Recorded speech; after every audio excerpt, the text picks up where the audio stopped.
अक्टूबर को इजराइल पर हमला कर दिया था। इस हमले में अब तक सैकड़ों मासूमों की जान जा चुकी है।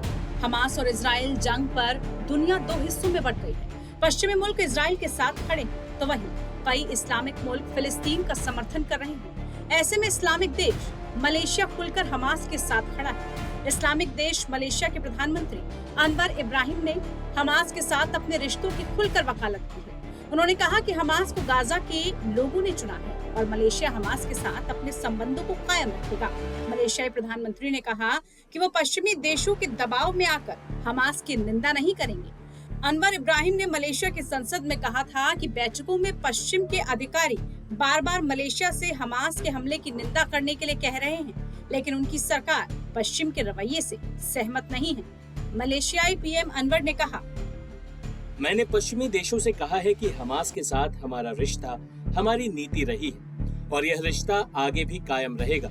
इस तरह हम पश्चिमी देशों के दबाव वाले रवैये से सहमत नहीं हैं, क्योंकि हमास गाजा में जनता की तरफ से चुनकर आया है और गाजा के लोगों ने उन्हें नेतृत्व करने के लिए चुना है। 7 अक्टूबर को हमास ने इजराइल पर बड़े पैमाने पर हमला किया था। ये दशकों में इजराइल पर पहला बड़ा हमला था। पश्चिमी देशों ने हमास के इस हमले की कड़ी निंदा की है और दूसरे देशों से भी आग्रह किया है कि वो इजराइल का समर्थन करे।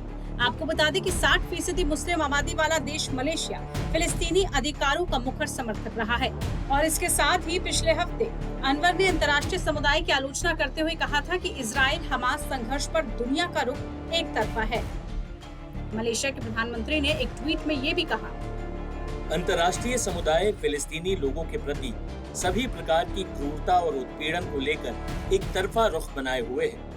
फिलिस्तीनियों की जमीन और संपत्ति पर लगातार इजराइल कब्जा करता जा रहा है। इस अन्याय की वजह से सैकड़ों निर्दोष लोगों की जान गई है। मलेशिया फिलिस्तीनी लोगों के संघर्ष के साथ एकजुटता से खड़ा है।